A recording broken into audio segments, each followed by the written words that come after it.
Hi everyone. A very good evening to all of you. Hi Nivasni. Hi Athira. Well guys, you can see a black band is there below my video, so I'll have to relog in once. Fine. So just hold on. I'll be back in a second.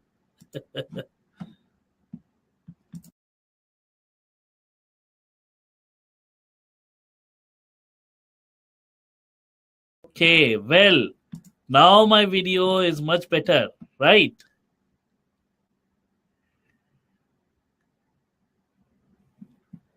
Isn't it? Yes. All right. So I guess it's time for us to move on.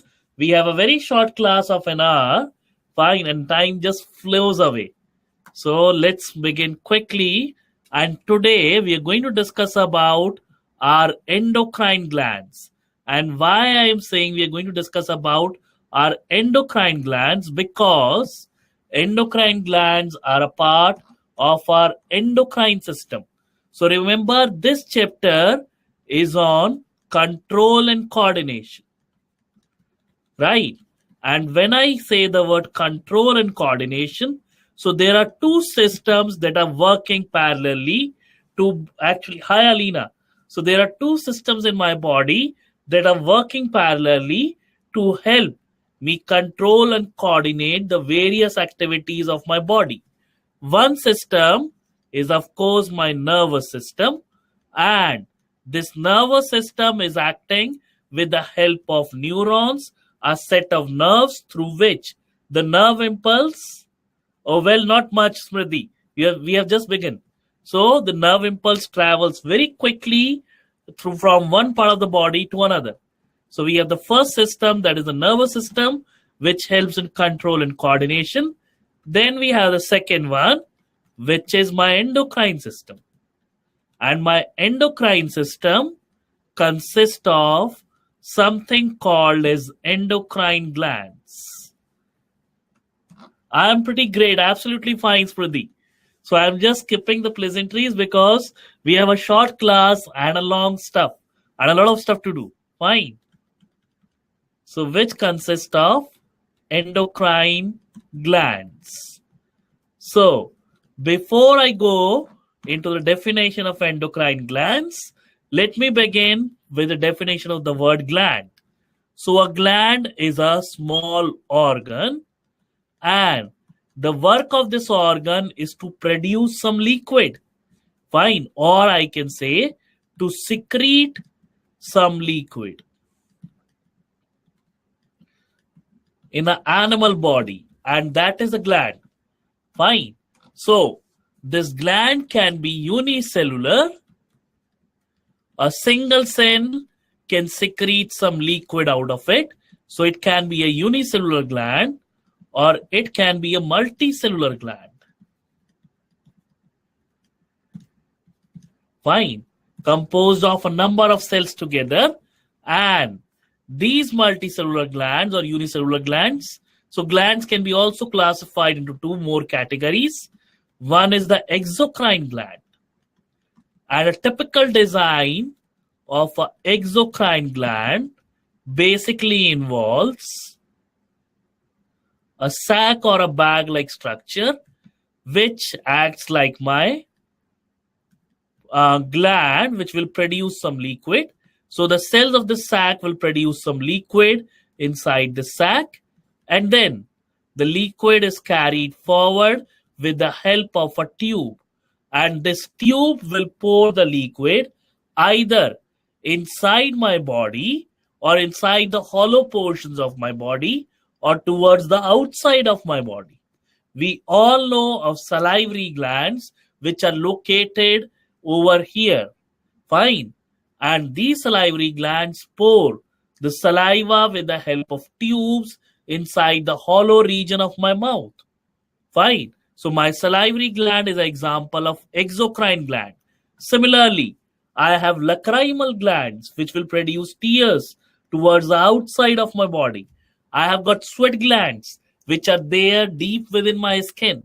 So my sweat glands and sebaceous glands are also like this. and they are also going to produce a tube, and through the tube they are going to pour their secretions through tiny pores onto the surface of my skin. Fine. So my lacrimal gland, my sweat gland, my salivary glands are all example of exocrine glands. Fine. I hope this much is clear.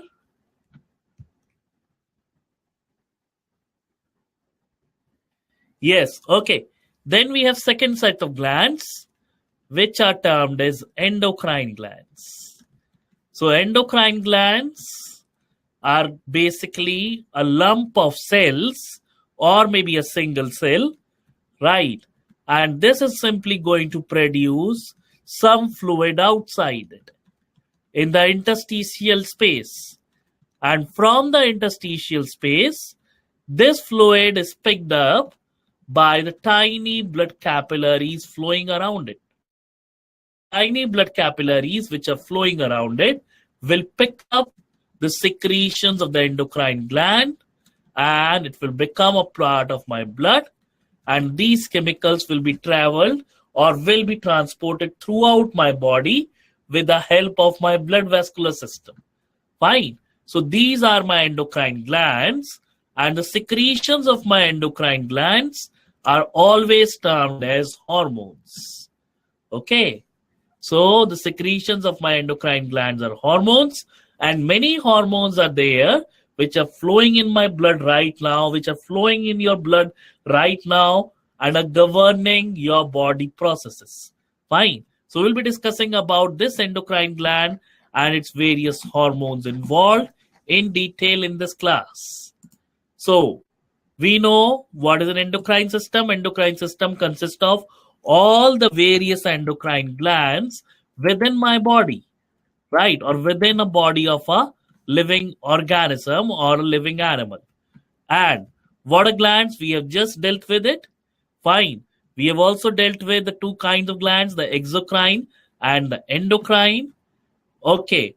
We have talked about the exocrine glands, like my sweat glands, like my salivary glands, like my lacrimal glands, and even our mammary glands. So inside the human breast, actually, there are many tiny glands, or which are called as mammary alveoli, and they are sac-like structures. These mammary alveoli will produce milk, and it is poured into tubes, and many mammary alveoli will pour their secretions into the tube, and through a common tube, it comes out of the breast of the female. Fine. So therefore, the mammary gland is also an example of an exocrine gland. Fine. So we have so many exocrine glands in the human body. And now I am listing down the various endocrine glands. And coming down to the endocrine glands, there are some glands within my brain, and one of the glands which is seated deep within my forebrain is the pineal gland. So we'll be talking about each of the glands in detail, but this is not the complete list of endocrine glands. These are some of the major ones which we will be covering in this class. Fine. So there are smaller and larger other endocrine glands which we are not covering over here. We are just talking about a few major ones, and which comprises my endocrine system. So I have a pineal gland in my brain. I have hypothalamus. I know where is hypothalamus. It is located below the thalamus in my forebrain, right? Then I have my pituitary gland, and I have few glands over here. Fine. And this is the thyroid and parathyroid gland over here. Then just sitting on the top of my heart, I have a thymus gland. Then at the back, I have kidneys, fine, attached to my back body wall. And just on top of my each kidney, I have the adrenal gland, which is again an endocrine organ. Then I have the pancreas, and we know the location of pancreas. The human pancreas are located, yes, just between the stomach and the duodenum.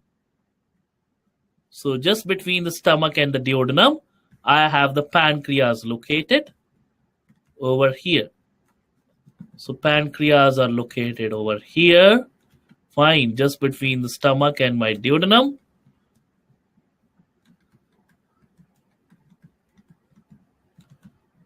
Right. So that is another endocrine gland. Then in case of human females, deep within their lower abdominal area, they have a pair of ovaries. And these ovaries are the endocrine gland as well as the primary sex organ or the gonad of the female. So it is a primary sex organ or the gonad of the female.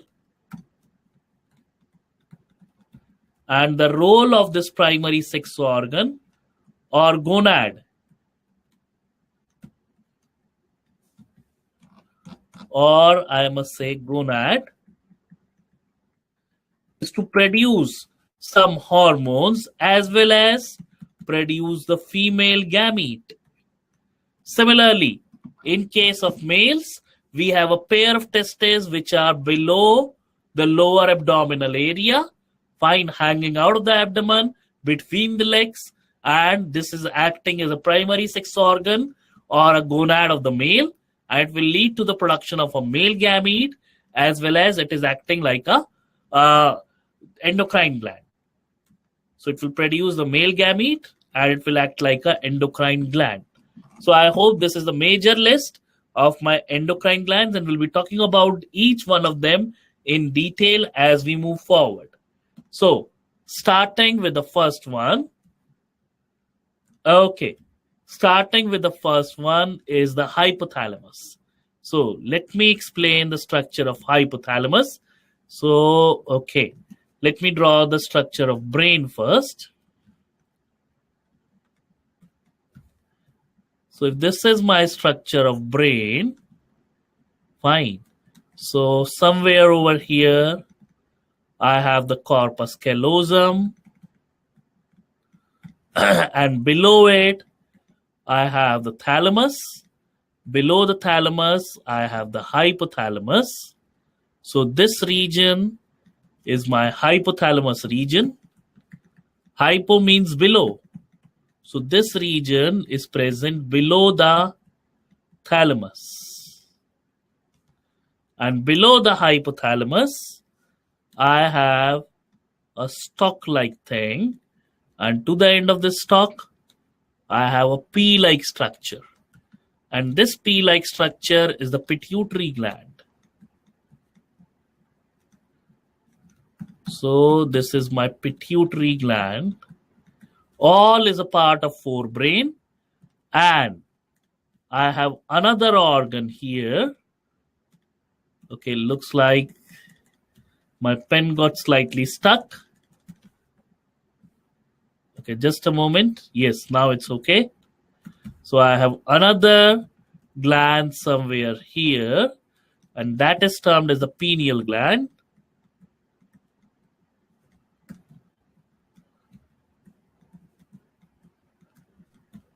And so you can see hypothalamus is above the pituitary gland, and between the pituitary and the hypothalamus, you have the stick-like region, which I am coloring pink.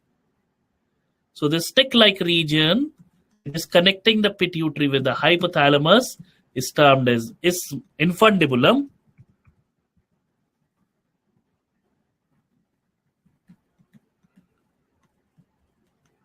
So this is termed as infundibulum, right? So we are going to talk about my first major gland of the body, which is there in my forebrain, that is hypothalamus. And over the hypothalamus, I have the thalamus. So what is the role of hypothalamus?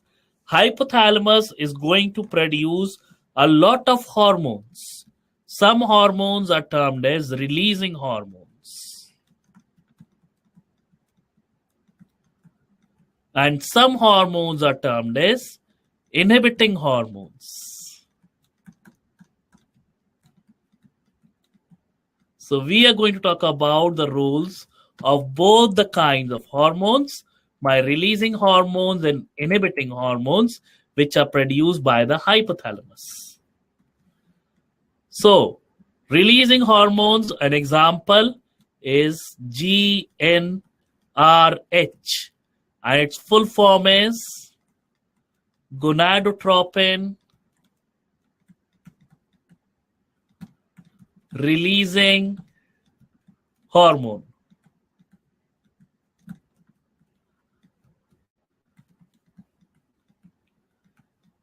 And this gonadotropin releasing hormone will go all the way down through the blood supply from the hypothalamus to the pituitary, and it will tell the pituitary gland to release a hormone called as gonadotropins. So pituitary will start producing the gonadotropins in response to GnRH. And the gonadotropins produced by pituitary gland are named as LH and FSH. The full form of LH is luteinizing hormone. So it is called as luteinizing hormone. Then the full form of FSH is follicle stimulating hormone. Fine. So that is the full form of my FSH. Okay. So I have talked of two gonadotropins which are released by the pituitary gland in response to GnRH.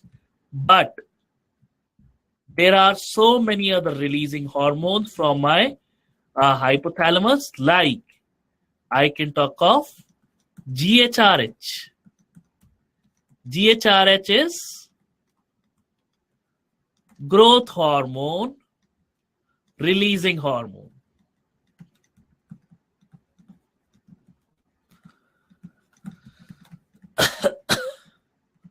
And GHRH will tell the pituitary gland to produce growth hormone. Fine.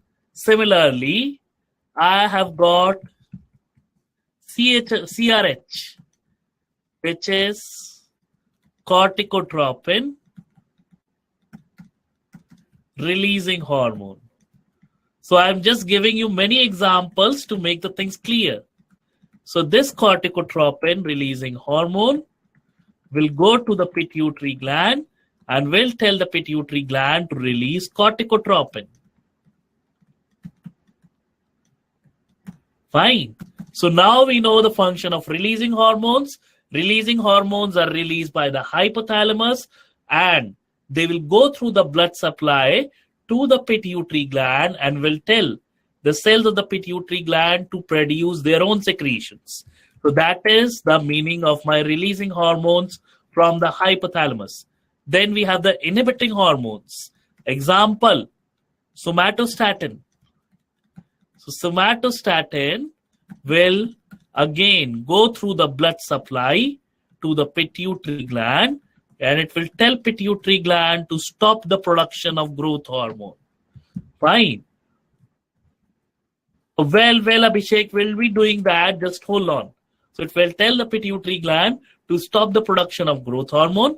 And another example of inhibiting hormone is PIH, which is prolactin inhibiting hormone. So prolactin inhibiting hormone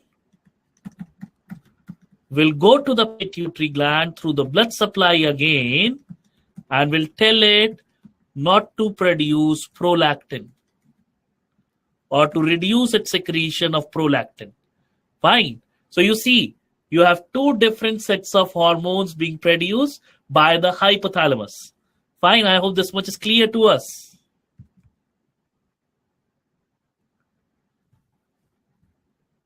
Okay. So let's move on and let's talk of the pituitary gland. So now here you can see This is the hypothalamus region, which has been indicated. Fine. And there are blood vessels which are going from the hypothalamus to the anterior pituitary. So my pituitary gland is like a small p, but still I can demarcate it into three parts. One is the anterior pituitary, a larger part of my pituitary gland.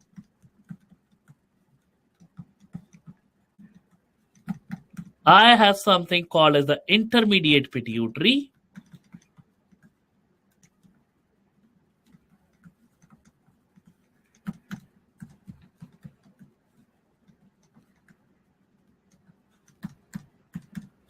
Then I have got something called as my posterior pituitary.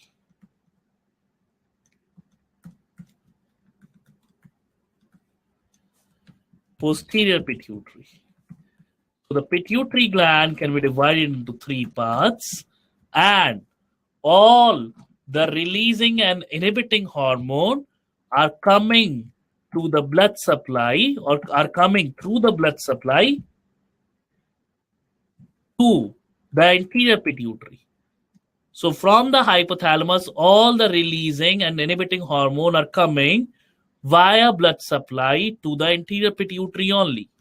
Fine. So therefore, the hypothalamic inhibiting and releasing hormone are controlling the secretion of anterior pituitary only. Fine. Then I have my posterior pituitary, and as you can see, there are some neurons present in the hypothalamus, but their axons are terminating in the posterior pituitary.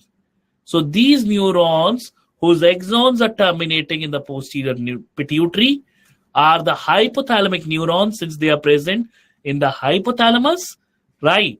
And they are responsible for secreting from their axonal end two hormones in the posterior pituitary. And which two hormones they will secrete in the posterior pituitary through their axonal end? Oxytocin is one of them. The second one is vasopressin. Second one is vasopressin. So we'll talk about all these hormones of pituitary gland and their role one by one, and we'll try to understand why pituitary gland is also termed as the master gland. But remember, the secretions of this master gland are controlled by the hypothalamus. Fine. But it is acting as a master gland for the rest of the body. How? We'll be seeing it in the next slide. So here is a long list of hormones secreted by the pituitary gland. Some of the hormones, not all. Okay. So we have right from my GH till FSH.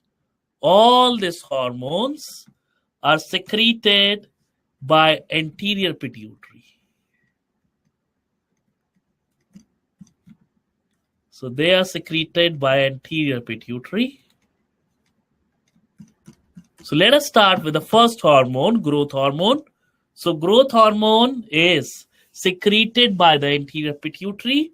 It will go into my blood supply. Fine.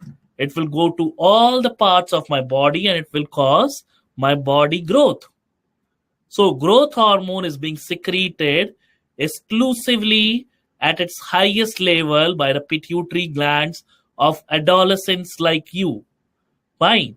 So during this time, your pituitary is secreting a lot of growth hormone, leading to your increase in height. Whereas, okay, Smriti. Whereas in my case, the growth hormone is not being secreted by my pituitary gland. I'm an adult. I won't grow in height. All I may grow up is in my belly. Right. So therefore, no growth hormone is being secreted in my case, right? Or you can say very little or negligible amount of growth hormone is being released by the pituitary gland of adults like me, right? In children also, in infants also, growth hormone is being released, but the maximum amount is there in case of adolescents like you. Then We have the second most interesting hormone, which is prolactin. The word lactin, lactose, lactic acid, all these are related to milk. So prolactin is released by the anterior pituitary. It will go through the blood supply to the whole of the body, but it will affect only one organ. So growth hormone was affecting my whole body. Fine. Its target organ, the target organ of my growth hormone was my whole body. But the target organ of the prolactin is only one part. It will travel through the blood supply to the whole of my body, but it will affect only one part of the human body, and that is mammary glands.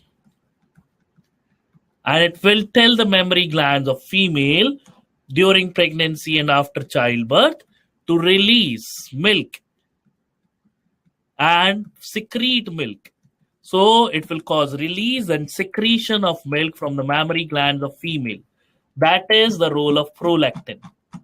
Smriti, is your mind going to explode or is it still okay? Isn't it interesting? So many new things and nice things to learn. My God, looks like the girl is gone. Okay, let's move on and let's talk of the next hormone which is there in the list. That is TSH. Yes, okay. That is TSH. Now, TSH is called as thyroid. Yes, but it is interesting. You guys are going to prepare for medical. So I'm just giving you the flavor of it. Stimulating hormone. So rather than getting scared by the words, it is better if you try to understand it and learn it. Fine. Because it is pretty interesting. So this thyroid stimulating hormone is also called as thyrotropin. Fine. And this TSH is released from the pituitary gland in response to TRH. So TRH is thyrotropin releasing hormone,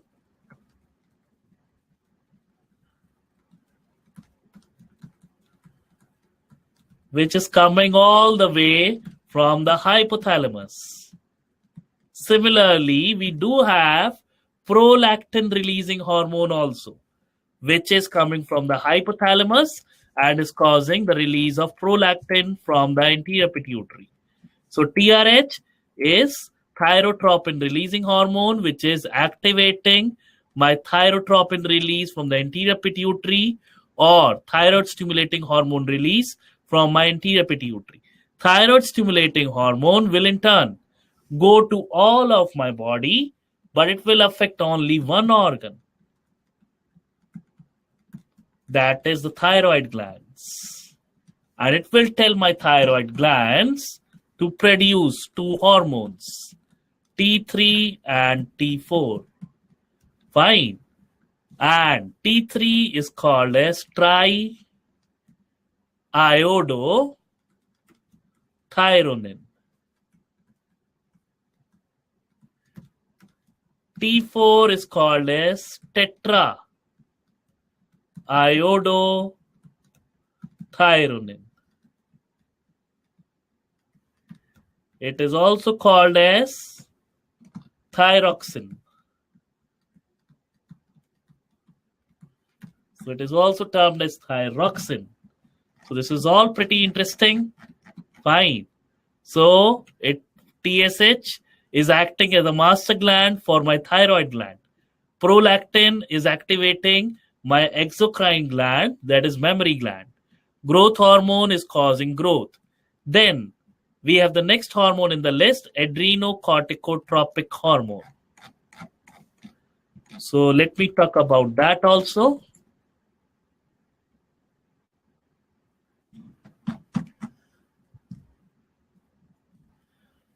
So A refers to adrenocorticotropic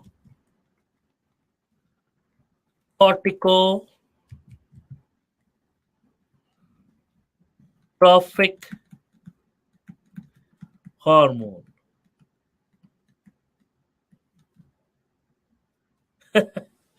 Well, it's pretty easy, pretty easy. Just apply a little bit of logic. So the word adreno refers to adrenal gland. So this hormone which is being released by the pituitary gland will go to the adrenal gland. Fine. And it will stimulate the cortex region of the adrenal gland. So if this is my adrenal gland again has got two regions. An outer region of any organ of my body is called as cortex. The inner region is the medulla. Right. So adrenocortico is going to basically stimulate the cortex of my adrenal gland.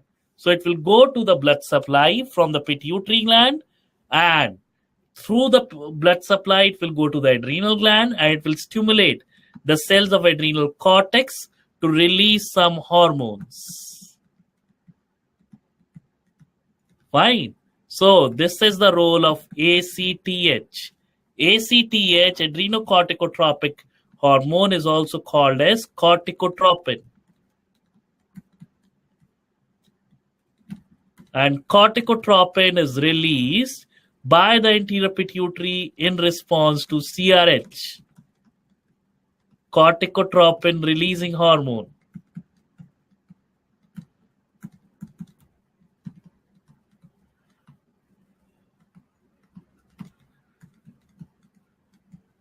Releasing hormone from my hypothalamus.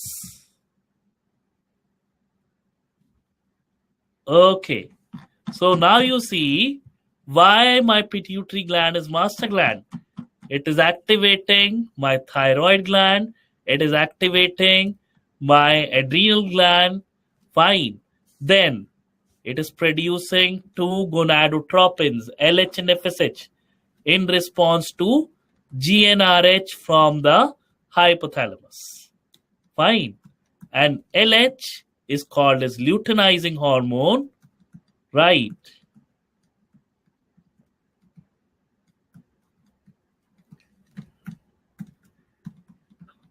And in case of human males, LH is given another name. The other name of LH is ICSH. It is called as interstitial cells stimulating hormone.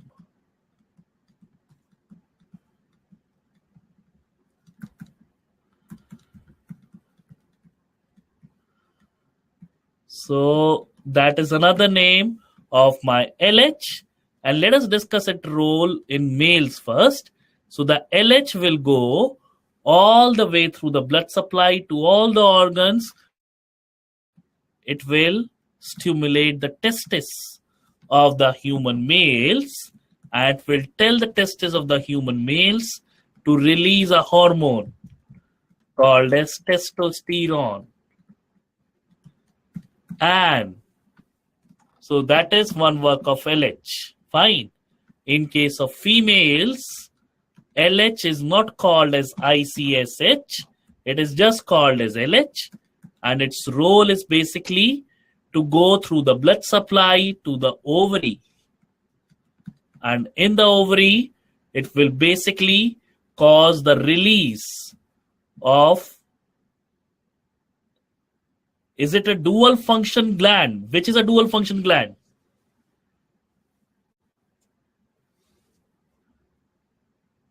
Testes. Yes, testes is going to produce the male gamete as well as produce a hormone called as testosterone. Ovary is going to produce the female gamete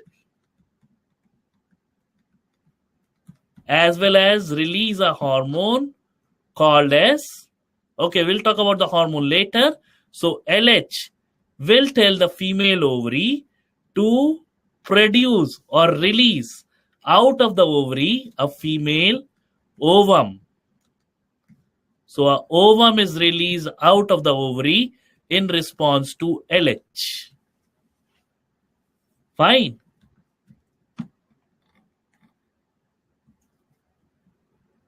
In case of females. Okay. Let's talk of the another gonadotropin, that is FSH, which is called as follicle stimulating hormone. So its role in males, let us understand first.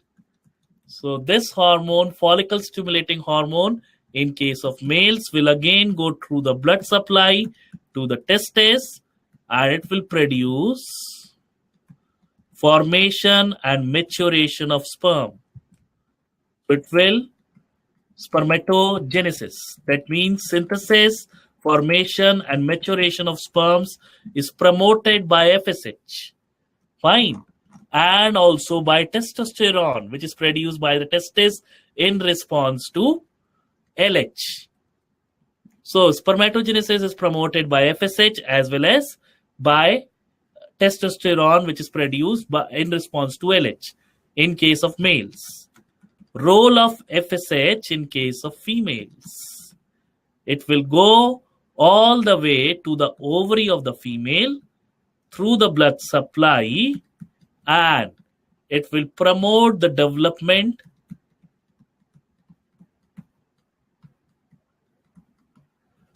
of the female gamete or the ovum. And it will tell the female ovary to produce a female hormone called as estrogen. Fine. So this is the role of FSH and LH in human beings. So you see, FSH and LH are basically activating ovary and testes. And ovary and testes are activated thus by the pituitary gland. Right. So again, pituitary is acting as a master for ovary and testes also. So I hope this is clear.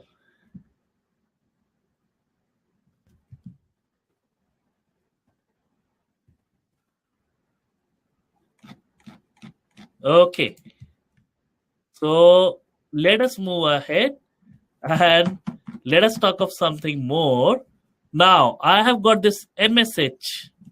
So MSH is one of the hormones which is released by the intermediate pituitary.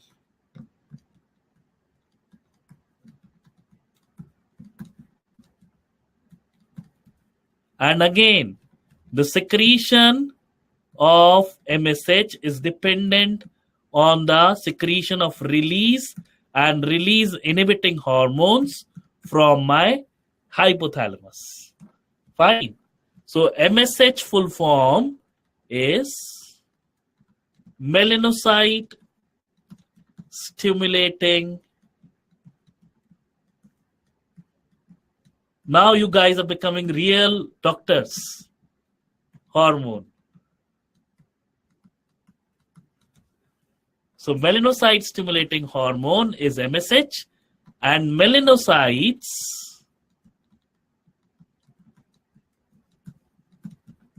are cells in my skin. There are some cells in my skin, and these cells are called as melanocytes, and they contain a dark color pigment. And the pigment that they contain is termed as melanin. So more melanin is produced by melanocytes when they receive MSH through the blood supply from the intermediate pituitary. Fine, they will produce more of melanin. And melanin will be dispersed in the melanocytes in response to melanocyte stimulating hormone. So more melanin will be synthesized and it will be dispersed. And once more melanin is produced and it is dispersed in my melanocyte, it will give me a darker skin tone. So my skin color will become dark. Fine. So melanin is a pigment produced by the melanocytes in my skin. Fine. and it is produced and it is distributed more in melanocytes in response to MSH, thus giving me the darker skin tone. So that is the role of my MSH. And after this MSH, I am going to talk of two hormones of the posterior pituitary.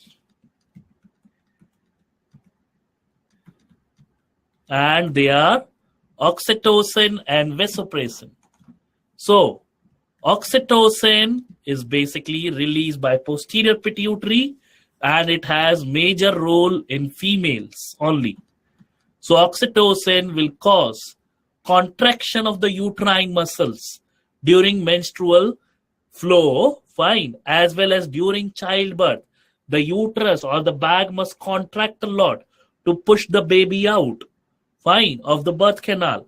So that is happening due to the action of oxytocin, which is released by the posterior pituitary, fine. And then oxytocin also compresses or presses the muscles of the mammary gland internally so that the milk is squeezed out of the mammary gland and is delivered to the baby's mouth. So that is another role of oxytocin. We have the next hormone here, which is vasopressin. Vasopressin is also called as anti-diuretic hormone.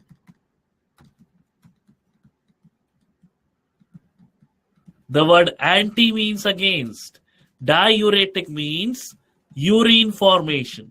So it is acting against urine formation. So when you are drinking less of water or the body is losing a lot of water, then it will tell the kidney tubules to absorb a lot of water, right, from the glomerular filtrate so that your urine is concentrated and less in amount and your body loses less of water. Okay. So it is anti-diuretic hormone which is produced by the posterior pituitary in response to low water content in your body. Yes, it will tell the distal tubules, the kidney tubules to absorb the water back from the glomerular filtrate. Okay, so I have talked a lot about various pituitary gland hormones. Now it's time. I hope this much is clear to everyone. The whole of pituitary issue.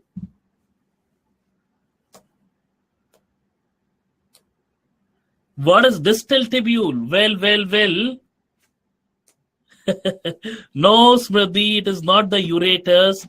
Remember, we did talk about your proximal convoluted tubule, your Henle's loop, and we did talk about your distal convoluted tubule and the collecting ducts, right?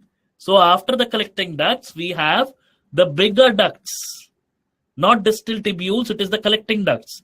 So collecting ducts, and I said kidney tubules. I use the word kidney tubules, never distal tubules. So the kidney tubules are going to reabsorb the water back from the glomerular filtrate so that we are able to save water in the body. Okay, so I guess pituitary hormones are done with, although we have not covered all of them. The list is pretty long, so I have just shortened it a bit. And we are moving on to our next gland, the thyroid gland. So if you pay a little bit of attention, just below my vocal cords, I have this Adam's apple. And if I remove my Adam's apple, so just below it, sitting over my windpipe or sitting over my trachea, I have this gland, and this is my thyroid gland. So this is my thyroid gland. Fine. So this thyroid gland is sitting over my windpipe. And the thyroid gland produces two hormones, tetraiodothyronine or thyroxine or triiodothyronine or T3, right? Tetraiodothyronine is also called as T4, fine. And the two big lobes of thyroid gland are connected by a small band of tissue in the center.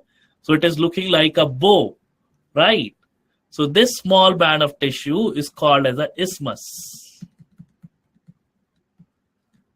So excuse me, it's called as a isthmus. Okay, so this isthmus is joining the two big lobes of the thyroid gland, and my thyroid gland is going to receive the TSH from the pituitary gland via the blood supply and is going to become active and is going to produce these two hormones. As you can see, in the name of these two hormones, there is a word iodo, which refers to iodine. So, to manufacture both of these thyroid hormones, together they are called as thyroid hormones. So, to manufacture these thyroid hormones, my thyroid gland require iodine. Fine. So, in case of triiodothyronine, I have got three molecules. The word tri means three. Three molecules of iodine are present to form triiodothyronine. Fine. So in T3, I have got three molecules of iodine. Thyronine is a protein part of it. So this protein is associated with three molecules of iodine to form triiodothyronine. Then we have tetraiodothyronine, where four molecules of iodine are associating with the protein thyronine to form T4. Fine. And my thyroid gland will produce a lot of T4 and a little of T3. So T3 is produced less in amount, T4 is produced more in amount. Together, both of them are called as thyroid hormones. Fine. And they have a precise function. What is their function? Let us talk about it. So, if I am talking a lot, that means my thyroid hormones are working nicely. Fine. So basically, thyroid hormones, when they are released, they promote growth in adolescence along with growth hormone, mental development,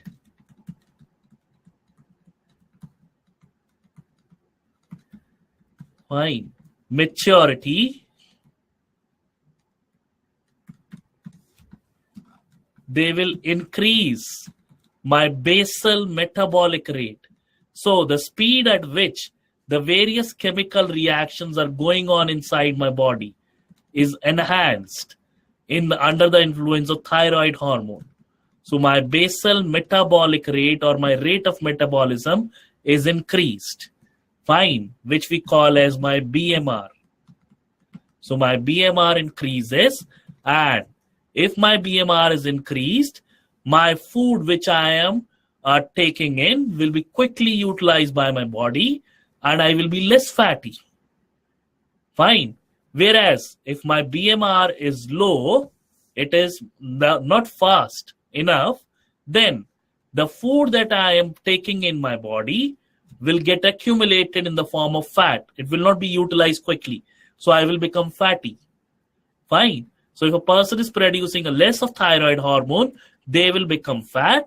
And if they are producing extra thyroid hormone than required, they will be lean. Fine.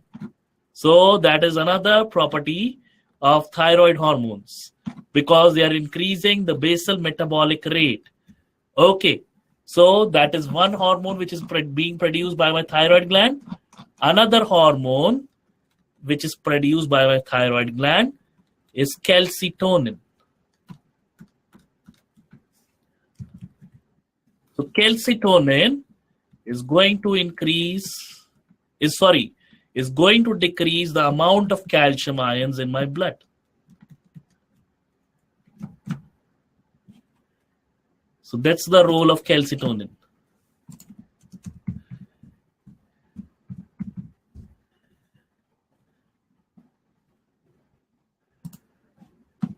Okay. I hope this much is clear to all.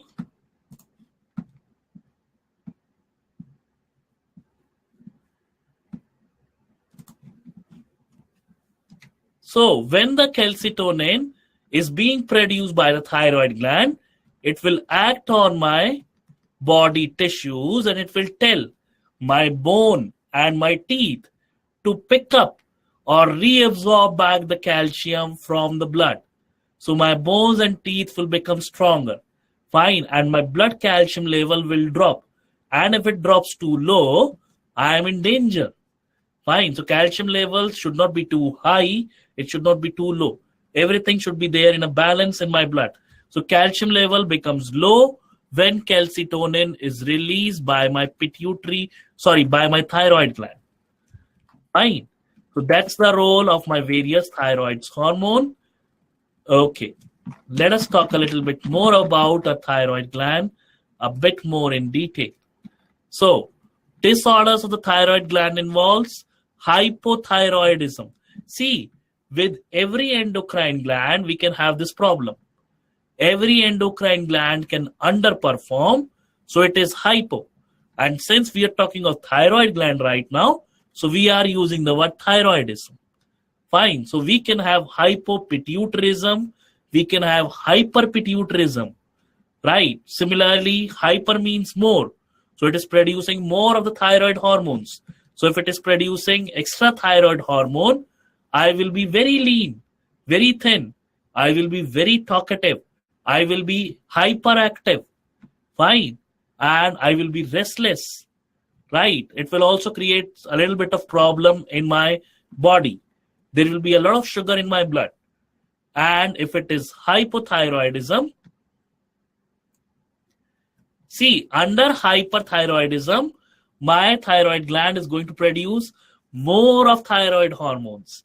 Under hypothyroidism, it will produce less of thyroid hormones. So, under hyperthyroidism, my BMR will be too high. I will be very talkative. I will be hyperactive. I will be extra lean. My heartbeat will be faster. My blood pressure will be higher. Fine. My body will be under constant strain. Then, if I am suffering with hypothyroidism, that means producing less of thyroid hormones, my BMR will be low. Fine. And as a result, I will be fatty. I will be lethargic. I will be lazy. I will feel sleepy most of the time. Fine. And also, my blood pressure will be low. My heartbeat will be slower. So these are some of the symptoms of hypothyroidism. Many times my thyroid gland is not getting enough of iodine from my food. So thyroid gland thinks probably we can enlarge our cells and try producing more iodine, but that doesn't work for them. Fine, because the iodine is not there in the blood. So when you are not taking enough iodine, the thyroid gland cells swell and we suffer with a swelling in the neck called as goiter. Yes. So I think we have talked about the thyroid gland quite a lot in detail. Then I have another gland to talk of, that is parathyroid gland. So if I flip over this thyroid gland, if I tear it off from my windpipe and look at its back.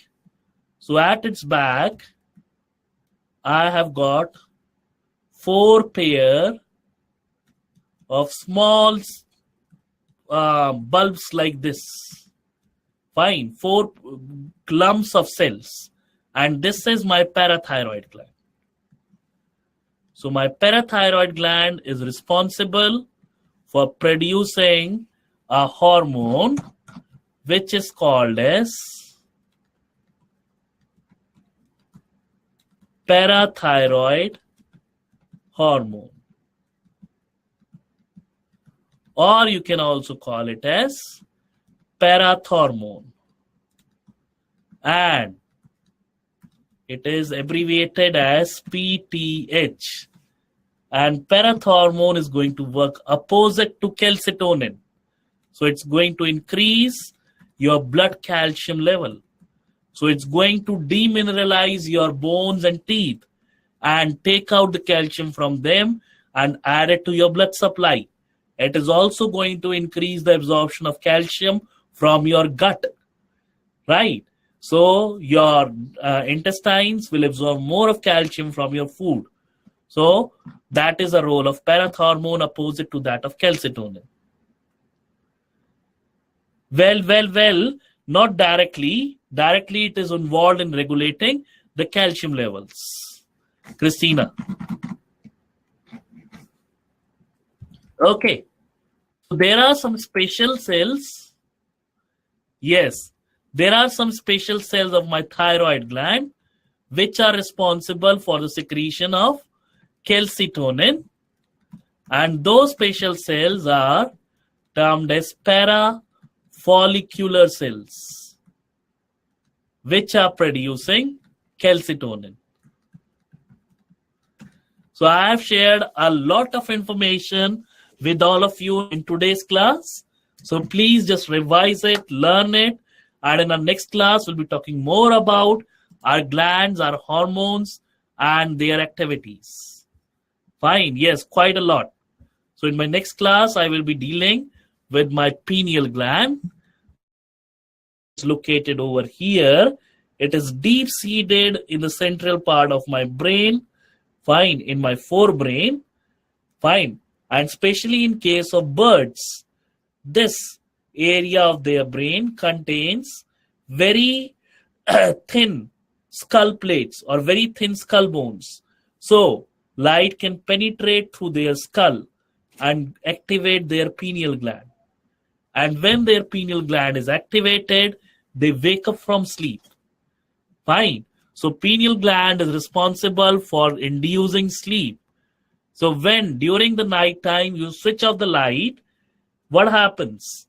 When there is no light around you, the signal goes from your optic nerve to your brain, from your brain to your pineal gland, and your pineal gland starts producing melatonin. And when melatonin is produced, it tells your body to sleep. Fine. So melatonin is regulating your sleep-wake cycle, which is being produced by the pineal gland. And the pineal gland is sensitive to light in case of birds due to the shallow, or you can say light, skull bones. So through their skull bone, the light will pass directly onto the pineal gland of the bird, and their pineal gland will stop producing melatonin in response to light. And they will wake up and they will start chirping first in the morning, waking us all up. And in our case, the pineal gland works through our eyes. So we'll talk more about melatonin and its role in human body in the next class, guys. So I think it's time for us to close down our today's show.